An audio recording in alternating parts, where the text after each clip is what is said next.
Hi everyone. 안녕하세요 여러분. 소녀대표 원장 라이언 김입니다. 만능 동사 강의 오신 것을 환영하고요.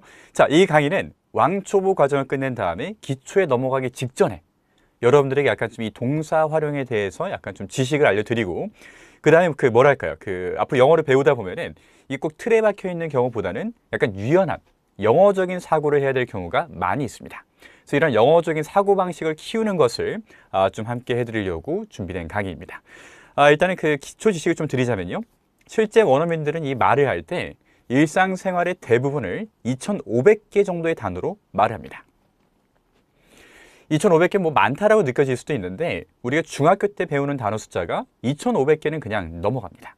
사실 많은 단어 개수는 아니고요. 그럼 이 2,500개의 단어를 분석해 보면은 그 중에 분명히 동사도 있지만은 명사도 있을 거고요. 형용사도 있을 거고요. 그 우리가 옛날에 팔품사 있죠. 8개의 단어의 품사들. 자, 이 팔품사에 해당하는 단어들이 모두 들어가 있습니다. 그 말인즉슨 우리가 이제 그 문장의 뼈대를 만들고 있는 이 동사라고 하는 카테고리를 봤을 때 동사를 우리가 몇 천 개 알아야 되는 것이 아니고요. 정말 몇 개만 알아도 우리가 이걸 잘 조합할 수 있다면 훨씬 더 다채로운 문장을 만들 수 있다는 것이 결론입니다. 자, 이 강의를 통해서 여러분들이 자주 쓰는 20개의 동사, 뭐 50개도 아니고 100개도 아닙니다. 딱 20개예요. 자, 이 20개의 동사를 활용해서 다채로운 문장을 만들 수 있다는 것을 배우실 거고요. 그 다음에 이 20개의 동사랑 전치사의 조합, 그러니까 퍼즐 같지, 그렇죠? 이거랑 이거 더하면 이게 나온다. 자, 이런 식으로 약간 좀 이 합쳐지는 법칙이 있거든요. 그래서 이런 것들 좀 배움으로써 여러분들의 어휘 실력을 한 방에 좀 끌어올리겠습니다. 그럼 한번 가볼게요. 만능 동사. 사실 이게 이 만능 동사라고 이름을 붙일 수도 있고요. 이 이름은 되게 많이 다양하게 붙였는데 여기저기서 지금 좋은 자료도 제가 다 모두 모은 다음에 좀 연구를 한 다음에 만든 거니까 이 만능 동사라고 하는 것을 나중에 이 문법 책에서 뭐 찾는다라든가 이러면 안 나옵니다. 이건 제가 그냥 이름을 붙인 거예요. 만능 동사라고. 자, 그럼 시작해 볼게요. 자, 여러분들이 알만한 동사들, 정말 쉽고 누구나 아는 동사들로 준비를 해봤습니다. 첫 번째, 내가 직접 움직이는 거예요. 오케이? 자, 여러분 보시면 다 알만한 것들인데 get. get은 뭡니까? 우리가 무엇인가를 get한다 그러면은 취하는 거예요. 그렇죠? 내가 내 몸을 움직여 가지고 가져오는 거예요. 오케이? 그다음에 go. 내가 가는 거고요. come. 내가 오는 거예요. 됐습니까? 자, 이제 이 동사 내가 움직인다라는 거 대충 감을 잡았고요. 일단 다 아는 단어입니다. 그 다음에 내가 무엇인가를 움직이거나 또는 변화시키는 거예요. 자, 이거 같은 경우는 이제 내가 직접 내 몸을 움직이는 것이 아니고 내가 무엇인가가 움직이게끔 만드는 거예요. 변화하게끔. 자, 여긴 이런 단어들이 있습니다. put. 자, put 같은 경우는 어딘가에 놓는다. 이 기본 의미 저희가 알고 있고요. 그 다음에 have. 자, have 같은 경우는 내가 갖는 건데 내가 그냥 갖는 것이 아니고요. 나에게서 좀 떨어져 있는 것을 가지고 와서 갖는 거예요. have. 오케이? 그 다음에 take. 무엇인가를 가지고 가는 거고요. turn. 무엇인가를 돌리는 거고요. 변화시키는 거예요. give. 무엇인가가 움직여서 남한테 가게끔 주는 거고요. bring. 가지고 오는 거고요. make. 무엇인가가 변하게끔 만드는 거예요. 됐습니까? 자, 이 동사들 중에 모를 만한 것은 없으실 거고요. 공통적인 특징 같은 경우에는 내가 무엇인가가 움직이게끔 또는 변하게끔 만드는 거다. 자, 그 다음에 무엇인가를 보거나 듣거나 느끼거나. 자, feel. 느낀다라는 거죠. 그렇죠? 그 다음에 think. 생각하는 거고요. hear 같은 경우는 듣는 겁니다. 자, 이 hear과 listen의 차이는 뭘까요? hear 같은 경우는 내가 들으려고 하지 않아도 그냥 귀에 들리는 게 바로 이 hear이고요. hear, 듣는 거. listen 같은 경우에는 내가 무엇인가를 들으려고 주의를 기울여서 의도적으로 듣는 것이 바로 listen이에요. 조금 다릅니다. 그 다음에 무엇인가를 하려고 하다. 자, keep, stay, try. 자, keep 같은 경우에는요. 내가 무엇인가를 유지하다. 이런 의미가 될 수 있겠지만은 어떠한 상태가 계속되게끔 하는 것. 이런 것도 keep이라고 표현할 수 있고요. 그 다음에 stay. 내가 어딘가에 이 머무르는 거. 그리고요, 특정한 상태가 계속 유지되게끔 만드는 거. keep과 되게 유사합니다. 그 다음에 try. 무엇인가를 도전하고 시도하고. 음식 같은 경우에는 맛을 보고. 오케이? 마지막으로. 자, 남과 무엇인가를 같이 하다. 자, 동사 20개를 같이 할 거니까 이게 사실 마지막 동사들입니다. talk. 이 말한다라는 맥락의 단어가 여러 개 있습니다. 토크 같은 경우에는요, 그냥 내가 일방적으로 말을 하는 것이 아니고 상대방과 함께 대화를 나누는 거예요. 나도 말을 할 거고 상대방도 말을 할 거고 서로 들을 거고요. 오케이? tell 같은 경우에는 내가 일방적으로 말을 하는 겁니다. speak도 말을 하는 건데요. 외국어를 말하든가 아니 전화 통화를 하던가 아니면 이 대중에게 연설을 하던가 이 소리가 들리게끔 전달한다. 이게 가장 핵심적인 의미가 되는 단어가 speak입니다.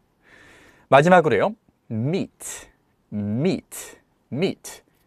만난다는 뜻도 갖고 있는데 그거 이외에 뭐 특정 기준점을 만나게 되면은 기준을 충족시키는 거예요. 됐습니까? 자, 이런 다채로운 의미로 활용이 가능하겠습니다. 자, 이 20개 동사 이 중에 몇 개를 모르셨나요? 뭐 개인 차이는 있겠지만은 사실 절반 이상은 우리가 다 아는 단어입니다. 그렇죠? 절반이 뭐예요? 한 15개까지도 충분히 알 수 있는 그런 단어입니다. 자, 그래서 이미 알고 있는 동사들인 건데 이 알고 있는 동사가 내가 알고 있는 것과는 다르게 사용될 수 있다는 거. 이런 것들도 강의 중에 배울 거고요. 그 다음에 이미 알고 있는 단어들과 이 동사들과 다른 것들이 합쳐지면은 전혀 다른 의미가 만들어집니다. 자, 무엇과 합쳐질 수 있느냐? it을 붙일 수도 있고요. 그 다음에 전치사를 붙이는 것이 가능합니다. 이 전치사에 대한 개념 우리가 아직 안 배웠기 때문에 나중에 여러분들이 본격적으로 이 전치사를 배우는 것은 레벨 5 강의입니다. 뭐 그전에도 사실 등장은 하겠지만요. 뭐 어렵게 만들지는 않을 거니까 너무 걱정하지는 마시고요. 자, 어떤 것들이 대충 한번 볼게요. it 같은 경우에는요. 포괄적인 상황을 가리킵니다. 어떤 느낌이냐면은 문장을 만들 때 영어 같은 경우에는 반드시 주어가 있어야 돼요. 그렇죠? 내가 먹는다, 그녀가 간다 이런 식의 주어가 꼭 나와야 됩니다. 하지만 어떤 문장들 같은 경우에는 이 주어가 무엇인지 되게 모호할 때가 많이 있거든요. 예를 들면은 야, 날씨 대박 이런 말을 할 때 주어를 날씨로 만들어야 되는 거지. 오케이, 그러면 뭐 weather is good 이렇게 근데 weather is good이라고 하는 것보다는 it is good, it is nice 이런 식으로 얘기를 해도 통한다는 거예요. 오케이? 이런 식으로 온도나 날씨나 날짜나 시간이나 상황 같은 것들 이런 포괄적인 걸 나타낼 때 it을 많이 쓰고요. 동사에다가 it을 더하게 될 경우에는 이러한 상황이구나 이런 의미가 만들어집니다. 자, 그 다음에 on. 자, on 같은 경우에는 무언가 위에 붙어 있는 거예요. 오케이? 자, 이 붙다라는 것이 무슨 의미냐면은 그냥 위에 둥둥 공중부양하는 게 아니고요. 위에 얹어져 있는 거예요. on. 그 다음에 to 같은 경우에는 특정 목적지로 가는 거. 어디로 이게 to입니다. 그 다음에 off. 자, off 같은 경우에는요. 어딘가로부터 아까 on이 붙어 있는 거였죠. 그렇죠? 위에 얹어 있는 게 on입니다. off 같은 경우에는 여기서 떨어지는 거예요. 오케이? 자, 그 다음에 for 같은 경우에는 무엇인가를 위해서 for. 자, up. 자, up은 어딘가 위, 이 위를 나타냅니다. 자, 그 다음에 뭐 show up 등등 이 up을 다른 동사에 붙이게 되면요. 나타난다는 뜻도 있어요. 마지막으로 in. 어디 안에. in. 그 다음에 down. 아까 up이 위였으니까 down은 아래가 되겠죠. 그렇죠? down은 아래입니다. 아래로. 그 다음에 out는 바뀝니다. 오케이? 자, 이렇게 동사 20개와 그 다음에 이 동사는 합체가 될 전치사들 쭉 살펴봤습니다. 이제 한번 저희가 컨비네이션 생각을 해볼게요. 동사는 몇 개 배웠죠? 방금 20개라고 말씀드렸습니다. 네, 20개예요. 함정을 파서 죄송합니다. 그 다음에 저희가 전치사, it을 포함한 다음에 이걸 총 9개 정도를 지금 배웠습니다. 그럼 20개에다가 9개인 건데요. 어떤 경우의 수가 가능하죠? 동사 1개당 총 전치사 최소 9개를 붙여서 각기 다른 의미가 된다 그러면은 20 곱하기 9를 해서 180가지의 컨비네이션이 나옵니다. 아까 말씀드렸지만 이 원어민들 같은 경우에는 단어를 10,000개, 20,000개씩 아는 것이 아니고요. 실제 2,000개에서 2,500개의 단어만 알면은 원어민들이 일상적으로 하는 이 모든 말들이 가능합니다. 그래서 이 중에 차지하는 이 동사의 비중을 봤을 때 동사가 몇백 개가 있어야 되는 것은 아니고요. 이런 식으로 자주 사용되는 동사들과 컨비네이션이 일어날 경우에는 어마어마한 어휘력의 상승을 한 번에 얻을 수 있습니다. 기대가 되고 떨리시죠? 네, 바로 그 마음가짐이 중요해요. 그래서 저희가 이제 오리엔테이션은 여기까지고요. 다음에 1강부터 저희가 연결해서 갈 건데 1강부터 가장 중요한 게 있습니다. 저와 여러분들이 함께 탐정 놀이를 해야 돼요. 이게 무슨 뜻이냐? 이제 어떤 것들을 할 거냐면, 자, 여러분 이 동사랑 전치사 이거 배우셨죠? 이거 두 개가 합쳐지면 어떤 의미가 될까요? 하고 제가 물어볼 거예요. 그럼 여러분들이 고민해야 됩니다. 그러면은 이런 느낌일까? 하고 이거를 추측하시는 거예요. 그리고 그거를 맞출 겁니다. 영어를 배우다 보면은 어떤 문장 보거나 들었어요. 모르는 단어가 하나도 없어요. 이거 다 아는 단어인데. 그런데도 희한하게 내가 생각했던 뜻과 전혀 다르게 사용될 때가 있습니다. 그때 우리는 멘붕이 와요. 뭐지? 왜 그러지? 이런 식으로. 그런데 이 강의, 맞는 동사 강의를 마치고 나면요.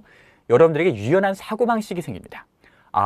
내가 배웠던 동사의 뜻은 이런 뜻으로 이걸 배웠지만은 얘가 상황에 맞게끔 이거랑 이렇게 합쳐지니까 그래서 이렇게 해석이 되는 거구나.